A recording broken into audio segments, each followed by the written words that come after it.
안녕하세요. 포인트 성형외과 박남석 원장입니다. 오늘 보실 사진은요, 어린 여성 환자의 경우에 쌍꺼풀 수술입니다. 단순 매몰 수술인데요, 비절개법이라고도 합니다.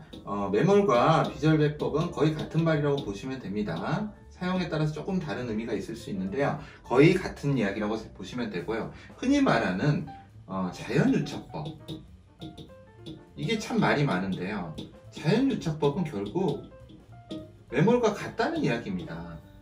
저도 자연유착법 그 말이 처음 나왔을 때 저게 뭐야 그런 생각을 많이 했습니다. 자연유착법?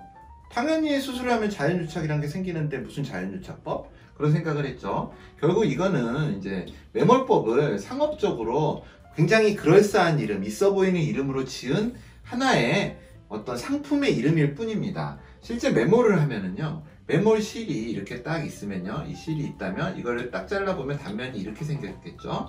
그러면 이게 실이 우리 몸 안에 들어가 있으면 주변에 막처럼 밴드가 조직이 형성이 됩니다. 이건 유착이죠. 이걸 회복하기 위해서. 이게 실이 장력을 잃었을 때, 실도 탄성을 잃게 됩니다. 보통 1년에서 2년이 정도가 되면 비흡수성 봉합사, 그러니까 수술용 봉합사인 나일론 실의 탄력이 소실되게 됩니다. 그래서 그때는 또 가수분해도 되고요. 그래서 이 밴드가 그 힘을 대신하게 됩니다.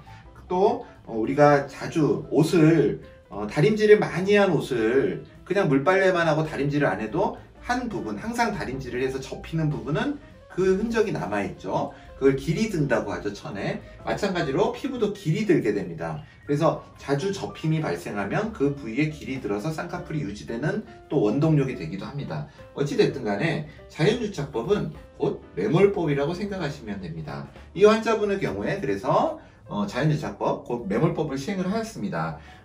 이 환자분의 이제 생각을 해야 될 부분은요, 수술 전에 이 간격이 너무 좁습니다. 눈과 눈썹 사이의 간격이 너무 좁고요. 이런 경우에 이제 두 가지의 옵션이 있을 수 있습니다. 눈썹을 위로 올리거나 혹은 이 두툼함을 없애는 다른 방법을 고려하거나, 눈썹을 위로 올리는 방법은요, 이마 거상술을 생각을 할 수 있습니다. 그리고 이거를 두툼함을 없애는 방법은 눈썹 밑 거상을 생각을 할 수 있습니다.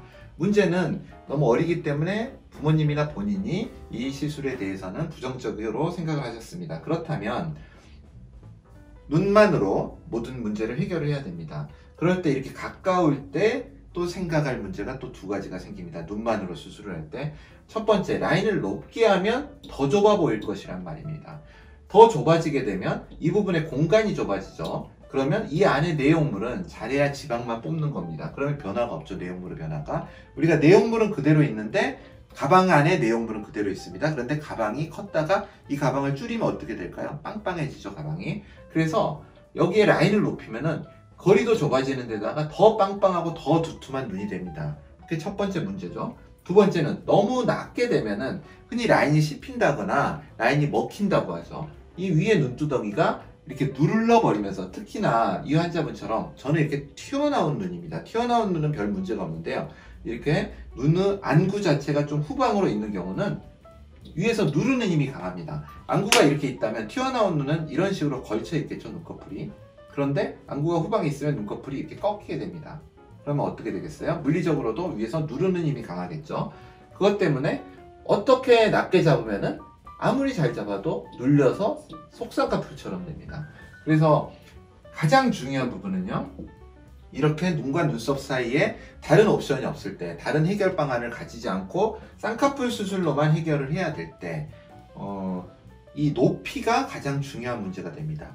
이거를 해결하고자 어떤 선생님들은 여기에 상안검 수술로 이렇게 피부를 많이 절제를 하면은 더 팽팽해지지 않느냐, 그렇게 생각을 하시는데, 이 수술의 치명적인 단점은 이 부위의 피부 두께가 여기의 두께보다 훨씬 두껍다는 겁니다. 그럼 단차가 발생합니다. 이만큼은 날아가 버리고요, 피부가.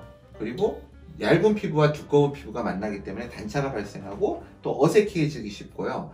또 문제는 중력은 아랫방향으로 흐르기 때문에 눌리는 현상 때문에 절개한 효과가 거의 없어져 버린다는 겁니다. 그럴 바에는 적절한 라인의 높이를 만들고 지방을 빼내거나, 혹은 이 환자분처럼 자연유착법, 그러니까 매몰법으로 적절한 높이를 만들어서 수술을 해주면은 굉장히 잘 유지되는 경향이 있습니다. 가장 중요한 포인트는 눈꺼풀의 높이에서 쌍꺼풀을 어느 위치에 맞출 것인가, 이게 가장 중요한 핵심입니다. 그래서 그래서 환자분은 지금 일주일 된 사진인데 일주일 사진으로 부기가 많이 적죠. 매몰과 비절개법에 상당한 그런 장점이기도 합니다. 그래서 부기가 적고 만족스러운 결과를 얻을 수 있었습니다. 포인트 성형외과 박남석 원장이었습니다. 여러분의 좋아요와 구독이 저에게 큰 힘이 됩니다. 좋아요를 꾹 눌러주세요. 감사합니다.